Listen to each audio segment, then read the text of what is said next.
क्या Donald Trump middle east में कोई बड़ा खेल खेल रहे हैं?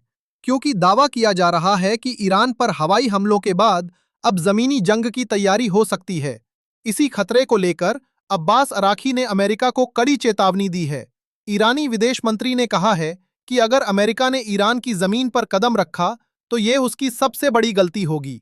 उनके मुताबिक अगर अमेरिकी सेना ईरान में घुसी तो उसे भारी नुकसान उठाना पड़ सकता है। दूसरी तरफ ट्रंप भी पीछे हटने के मूड में नहीं दिख रहे हैं। माना जा रहा है कि अगर ईरान के खिलाफ जमीनी जंग शुरू होती है तो अमेरिका सिर्फ अपनी सेना ही नहीं उतारेगा, बल्कि कुछ ऐसे लड़ाकों को भी मैदान में उतार सकता है जो ईरान के इलाके और हालात को अच्छी तरह जानते हैं। ये लड़ाके कोई साधारण सैनिक नहीं होंगे। ये ऐसे लोग होंगे जो लंबे समय से पहाड़ी इलाकों में लड़ाई लड़ते आए हैं और गुरिल्ला युद्ध में माहिर माने जाते हैं।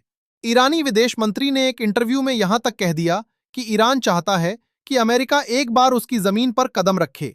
उनके मुताबिक अगर ऐसा हुआ तो अमेरिकी सेना को अपनी गलती का एहसास बहुत जल्दी हो जाएगा।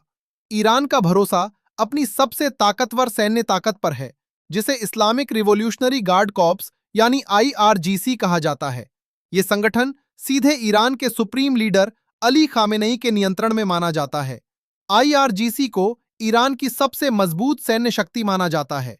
इसके सैनिक सिर्फ देश की रक्षा के लिए ही नहीं, बल्कि अपने धार्मिक और वैचारिक मकसद के लिए भी लड़ने को तैयार रहते हैं।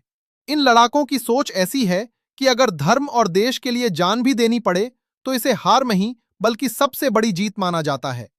लेकिन दूसरी तरफ अमेरिका भी खाली हाथ नहीं बैठा है।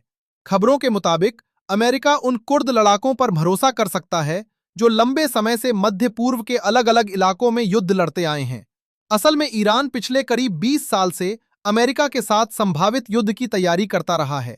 जब 2001 में अमेरिका ने अफगानिस्तान पर हमला किया और 2003 में इराक पर हमला किया, तब ईरान के नेताओं को लगा कि अगला निशाना उनका देश भी हो सकता है।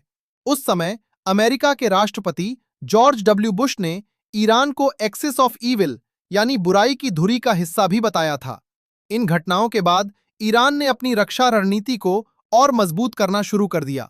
करीब 2005 के आसपास आईआरजीसी ने अमेरिका के कई सैन्य अभियानों का अध्ययन किया। इसमें इराक, अफगानिस्तान और बाल्कन के युद्ध शामिल थे। इन सब का अध्ययन करने के बाद ईरान ने एक नई रक्षा रणनीति बनाई, जिसे मोज़ाइक डॉक्ट्रिन कहा जाता है। इस रणनीति की सबसे बड़ी खासियत यह है कि इसमें सेना का नियंत्रण एक ही कमांडर या मुख्यालय के पास नहीं होता, बल्कि सेना को कई छोटे छोटे हिस्सों में बांट दिया जाता है। इसका फायदा यह होता है कि अगर युद्ध के दौरान किसी बड़े कमांडर की मौत हो जाए या संपर्क टूट जाए, तब भी बाकी यूनिट अपनी लड़ाई जारी रख सकती हैं। आईआरजीसी के स्थानीय कमांडर गुरिल्ला युद्ध, ड्रोन हमलों और पहाड़ी इलाकों में लड़ाई लड़ने में माहिर माने जाते हैं। इसी वजह से ईरान को भरोसा है कि अगर जमीनी युद्ध हुआ तो उसकी सेना लंबे समय तक मुकाबला कर सकती है। आईआरजीसी के पास लगभग 2 लाख सक्रिय सैनिक हैं। इसके अलावा करीब 6 लाख रिजर्व सैनिक भी मौजूद हैं, जिन्हें जरूरत पड़ने पर तुरंत युद्ध में उतारा जा सकता है। इतना ही नहीं, ईरान के पास बेसिस मिलिशिया नाम का एक बड़ा नेटवर्क भी है। इसके जरिए करीब 15 लाख लोगों को युद्ध के लिए जुटाया जा सकता है। यानी जरूरत पड़ने पर ईरान बहुत बड़ी संख्या में लड़ाकों को मैदान में उतार सकता है। इतिहास बताता है कि जमीनी युद्ध हमेशा आसान नहीं होता। अमेरिका को इसका अनुभव वियतनाम और अफगानिस्तान में हो चुका है। वियतनाम युद्ध में अमेरिका के 58,000 से ज्यादा सैनिक मारे गए थे और करीब 3 लाख सैनिक घायल हुए थे। अफगानिस्तान में भी अमेरिका लगभग 20 साल तक युद्ध में फंसा रहा। इसी वजह से कहा जाता है कि दूध का जला छाछ भी फूंक फूंक कर पीता है। शायद यही कारण है कि इस बार अमेरिका सीधे जमीनी युद्ध में कूदने से बचना चाहता है। ऐसी स्थिति में अमेरिका कुर्द लड़ाकों की मदद ले सकता है। कुर्द लड़ाके लंबे समय से इराक, सीरिया और तुर्की के पहाड़ी इलाकों में संघर्ष करते रहे हैं।